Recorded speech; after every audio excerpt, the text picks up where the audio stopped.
এই আমার ওই ক্ষেতের বেড়ার বাঁশ উঠে আনি ওই দেহ ফিটে দিছে। কারে মারছে? এই বেড়া গুলা গুলি ফিরছে, তিন মাইতে গেলে ইট মেলা মারছে। আমার খবর দিস না, মুখে যা আছে তাই কইছে। কি কইতাম? কেরে ভোট দিতেন না? ভোট দেওয়ান তো গণতান্ত্রিক অধিকার। আমার না করছে, বাড়িতে নামিস না, ভোট দিস না। তো যারা না করছে তারা কি নির্বাচন দপ্তরের কেউ? আমি কে চিনি না জানি, কি কইতাম? রাত্রেবেলায় ঈদের গোষ্ঠী মেলা মারছে, যা তা করছে। কয়টার সময় হয়েছে ঘটনাটা? রাত 3টা বাজে। ওই তো হচ্ছে দিয়ে 8 দিকে জানালা বাড়ি ভাঙি দিয়েছে।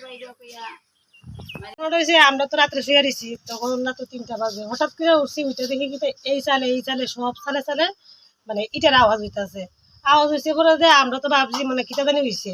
এরপরে ঘর থেকে বাইরেছি, আমরা হেবা ববা দিছে, আমিও বাইরেছি পরে দেখি আম্মা এবার আমরা মেয়া লেবো, যাইবি না, ভোট দিতে যাইবি না, বিশ্রী ভাষা কে বকতেছে পরে আমরা হেবা পরে আমি টাইনে নিতেছি ঘর। এরপরে আমার হাতে এনেও পড়ছে, এরপরে এ পড়ছে, ইটের টুকরা গিয়ে পড়ছে আর কি।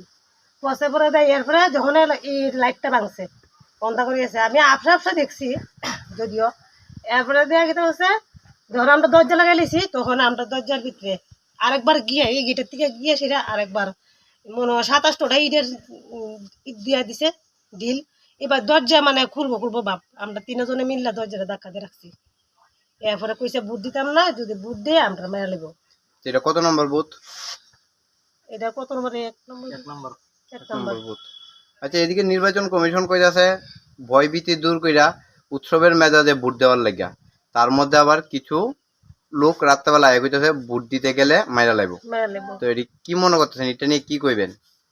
অনেক কিটা কইতাম। কমিশন তো নির্বাচন কমিশনের আলাপ করে, কিন্তু ভারতের বিরোধীরা কোনো ভোট দেও অনেক বিরোধীরা বাড়ির মধ্যে মানা হয়ে গেছে যে তোমরা যাতে ভোট না দিতে যাও। রাত্রেবেলা এরকম ভাবে আক্রমণ করছে, আমরা পোলাপান বাচ্চারা সবাই ডরে ছিলাম, কারণ বিরোধীরা ভোট দিলেও তো তারা ভয়, সকালবেলা এই কারণে তারা এসে মানা হয়ে গেছে। গতকালকে রাত্রে হঠাৎ 3টার সময় এসে এরকম আক্রমণ। আপনারা কি এখন ভোট দিতে গেছেন না? না আমরা মানা হয়ে গেছে, আমরা যাইতাম না। পুলিশ আইছেনি? না, পুলিশ টুলিশ আইছে না, কারণ আমরা ভাবছি যে আমরা এই পাড়ার মধ্যে লোকাল নেতৃত্ব দেয় ভারতীয় জনতা পার্টি, তারা আমরা ফোন করে সঙ্গে সঙ্গে জানাইছি, কিন্তু আজ এখন পর্যন্ত তারা কেউ আইছে না। আমি তো আমরা রাতে 3টার সময় ফোন করছি। তো পলিটিক্যাল ইস্যু আর কি মনে করুন, আমরা অপরাধ একটু আমরা বিরোধী পার্টি করি, তাছাড়া বিকল্প কোনো অপরাধ না। এমনি তো লোক তো চিনতে পারছি না, বুঝে এসে কারণ হচ্ছে লোক চিনতে পারছি না। একসঙ্গে তো না হইলে তো 15 জনের উপর পোলা ভাই, আর সব ইয়ং বয়সের পোলা ভাই, ইয়ং জেনারেশনের পোলা ভাই। তো যদিও তার একটু চিনছি বা গলার টোনটা আমরা বুঝতে পারছি, কিন্তু পরিষ্কার না। রাত্রেবেলার ব্যাপার তো বড় ভাই সঙ্গে সঙ্গে তো মানে বাইরের লাইট দিছে, তারা বাইরের লাইটটা বাইরে ভেঙে লাইছে। আমি ঘর থেকে বাইরে আইছি, বাইরে আনার সঙ্গে সঙ্গে আমার অশ্লীল ভাবে গালি গালাজ করতেছে ঘর যাওয়ার লেগে। তারপর বুট দনলে মানে যখন ঘর গেছি তখন দরজার মধ্যে 7-8টা ইট দিয়ে ঢিল দিছে।